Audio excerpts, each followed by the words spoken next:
आज हम लोग निकले बाहर रात को 12 बजे के बाद 2 बज रहा है। ये मेरा छोटा शहजादा उस्मान सलाम कर ऊपर मुंडी करके जोर से।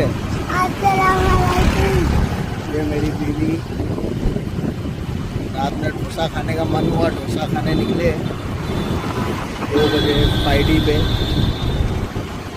जा रहे हम घर। आज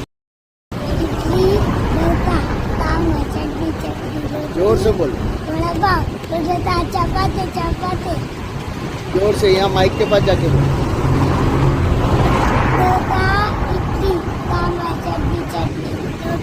अच्छा, इडली सांभर चटनी चटनी।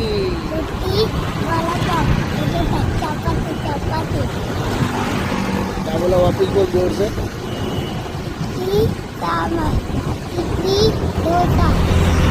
चटनी चटनी रोटी वड़ा पाव, चपाती।